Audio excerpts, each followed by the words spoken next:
Hey, what's going on, guys? I hope you guys are having a good day. I'm Dr. Boyce Watkins from Your Black World in the Black Business School, and I'm about to do something crazy. We are about to go to a silent retreat. So for the weekend, I'm going to this place where you're not allowed to talk and not allowed to use electronics or do anything, and I look forward to it. You know, it's something a little bit different from what I normally do, but I am very excited about it, and I think it's going to be an excellent experience. Now, before I get started, make sure you hit the thumbs up button, make sure you hit the share button, subscribe button, all that good stuff. And I want to welcome you guys to drboycetv.com, the home for intelligent black people. I wanted to give you guys an update on something that I just read from the Pittsburgh Post-Gazette.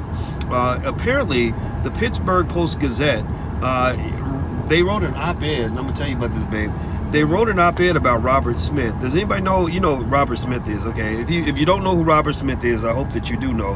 Robert Smith is the billionaire who gave the $40 million to pay off the student loans of the Morehouse men, right?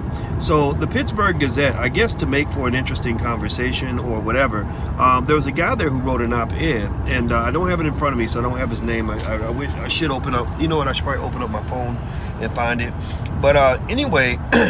In the Post-Gazette, this guy writes an article where he basically says that he doesn't think that paying off the student loan debt of these young black men is going to help them, right? Which browser do you use? You use Safari? Okay. Mm-hmm. Yeah, that it won't help them. And you're thinking like, well, why would he say, that, not that helping them pay their student loans isn't going to help them? And his argument was that it's not the best lesson to teach a young college graduate because it doesn't teach them responsibility. He said there's something to be learned about paying what you owe and taking care of your debts and things like that. And he makes the argument that that they're not learning this lesson when Robert Smith steps in and pays their debts. Now let me see here. I just pulled it up here. It's the Pittsburgh Post-Gazette. And in an op-ed for the newspaper published Wednesday, the editorial board, so this is like a band of people, probably a band of white people, who literally wrote that relief from impending indebtedness is immeasurably liberating and potentially life-changing. Being saved from the repayment of a knowingly incurred encumbrance may not be the best life lesson to come at the start of real adulthood. There is no doubt that Mr. Smith's gift emanated from a place of kindness, the writers add, lamenting the ever-rising cost of a post-secondary education. But is this the best gift to give to a new graduate? There's something to be said for paying what you owe, for holding up your end of a bargain. So he says, on behalf of... So wait, hold on. Oh, sorry, this is what Smith said. So here's the thing. So the author... there's somebody else who wrote another article. Oh no, sorry. The editors argue, this is from Atlanta Black Star, the editors argue that such a gesture isn't in the best interest of the graduates. They stated that the onus is on students and their parents to choose higher education that's within their means, encouraging them to attend an affordable community college or state university rather than a pricey private institution. So in other words, Negroes, make sure you know your place. Such gifts are unlikely to become the norm, according to the people at Pittsburgh Post-Gazette. So the best gift to give a college graduate should come before college begins, when a student is counseled to pick a life path he or she can afford to travel. So, what do you think about that, babe? I'm sorry, I'm trying to focus on the traffic. Oh, okay. All right. Well, so I don't know what you guys think. Tell me what you think. Let me know what you think. Okay, see, basically a job. Hello from Colleen, Texas. Why don't the European consumers pay their debts? Right. So first and foremost, I think I think the article's kind of stupid. And I think that it comes off a little bit condescending. It kind of basically says that because black people have less wealth than white people, they should settle for less than what white people get, right? Because the median wealth level of the average white American is much higher than the median wealth level of the average black person.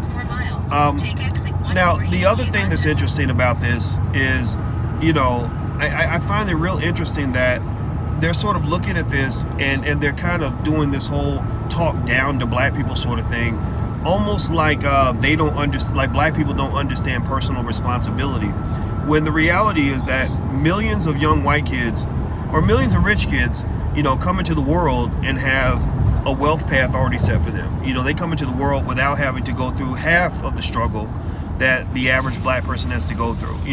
So ultimately, I think that go give a second. Yes, are you okay? We missed our exit. I'm sorry. We missed our exit. Yeah, I was. Oh crap. Yeah, it's okay. I was just focused on trying to get there. Bless you. Okay, so I think ultimately, when you're really talking about something like this, it's almost like they kind of feel that these guys were supposed to suffer. Because, if you're going to start with privilege, making people weak, then you really should start by talking about all the people whose grandparents leave them, a $400,000 house when they die. Does that make them, does that mean they're not learning life lessons because they didn't struggle through poverty and financial stress?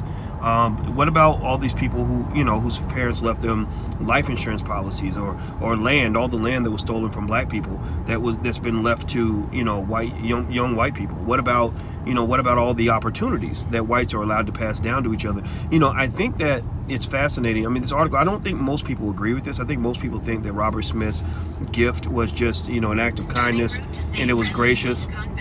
And they understand, how badly the student loan debt crisis has harmed so many people. But for those who have kind of an issue with that, I don't understand that, because to me, what this basically did was this allowed, for one of the few times in the lives of a black man, it leveled the playing field. For one of the few times ever, it actually gives black youth an opportunity that matches what so many young white kids get. So I think it's obviously, nonsense that he wrote this article. But then also I think, even going, beyond that, you could talk about the big picture of college. I saw somebody put up something on my page on Instagram where they asked, is college a scam? And what they did was they talked about how so many students go deep into debt, and a lot of them can't pay their debt. The average income, average wage has not gone up. It's gone up less than the cost of college tuition. And also wealth. The wealth of millennials has plummeted as a result of student loan debt. So their the net worth of the average American, say under the age of 35 or 40, is in the garbage, and student loans are the reason for that. Same thing with the black community. The wealth gap between whites and blacks has skyrocketed, largely because the median black college graduate, meaning 50% of all black college graduates, cannot repay their debt. They actually have defaulted on their student loans. So that means bad credit. That means you'll never own a house in many cases. That means that you can't quit your job. You're stuck in corporate slavery. So there's a long list of problems that come. Student loans are a financial STD. They are a financial STD. And what he did was he went in and he administered a cure on a mass scale to a group of people who are typically highly infected, who are, and this disease is intergenerational. It gets inherited from one generation to the next. So because when these young men grow up or get older and then they die in debt, then their children are inheriting the poor financial circumstances that they were left by their fathers, who can only walk around claiming that they're Morehouse men, but they don't have anything economic to show for it. Like, what's the point in being a Morehouse man if you're a poorhouse man? Like, seriously, if you're a Morehouse man, you shouldn't be a poorhouse man. A Morehouse man is supposed to be wealthy. He's supposed to be doing well. He's not supposed to be struggling financially. But when you've got, $100,000 in debt, most people can't come up with $100,000 on any payment plan, and so I kind of think, in fact, when you come out with that much debt, you basically are a young person who has a mortgage, but you don't even have a house.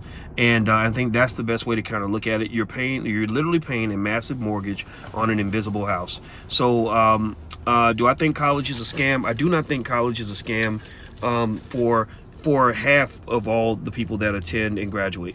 For half of all college graduates from regular universities, not these for-profit schools or anything like that, for half of all black college graduates, college is not a scam. For the other half, it becomes a scam because it's something that doesn't help you out financially. So maybe to their point, the idea of finding universities that are affordable is a good thing, but for them to criticize what Robert Smith did to help them fix the issue, the financial problems that may have come from attending college, I think that's kind of silly. So anyway, I'm about to go. I got this. We're going to the silent retreat, and we're running pretty late, but we're gonna. I'm stressed. Yeah. So she's getting stressed. She gets stressed and antsy whenever we're running late. I wasn't paying attention, but I was trying to we got No, I lost. thought we were good, so that's why I even started talking. And they're calling me now. Are they calling you now? Yeah. Okay. Don't answer. Just don't answer. Yeah, just don't answer. Like focus on getting there. Okay. And then we'll call them back in a minute. Okay. All right. Yeah. So, all right. So as you can see, we're going. We're supposed to relax. We're stressed out getting to a place where we're supposed to be de-stressing, right? Isn't that funny? Hit the thumbs up button. Please hit the thumbs up button. What do you think about private family banking? I think it's important. I mean, I think that, should you have your own banker? Well, I don't know. I mean, I think that's something more so for the rich, but I think every family should have a family business. Every family should invest. Good analogy, says Michelle. Thank you, Michelle. Let's see, he's jealous, says Pat. I agree, he is jealous. Andrew says, that's funny when the white parents just paid their kids way into college. I agree. I think that they just sort of are like, they're used to black people suffering, and they're kind of behaving like some black people I see who get really angry when other black people catch a break. They kind of feel like, since misery loves company, you're not really keeping me good company because you're not miserable like me, and I don't think people like that are good for the world. I mean, in fact, some of these people, I listen to them, like I watch YouTube and stuff, and I just see some of the people on YouTube, some of the black people that love to just throw shots at each other, whatever, and it's like mental illness on full display. It's just literally a bunch of crazy Negroes, acting like crabs in a barrel, and it's embarrassing actually, but it is what it is. So anyway, I'm about to go, guys. Have a good day.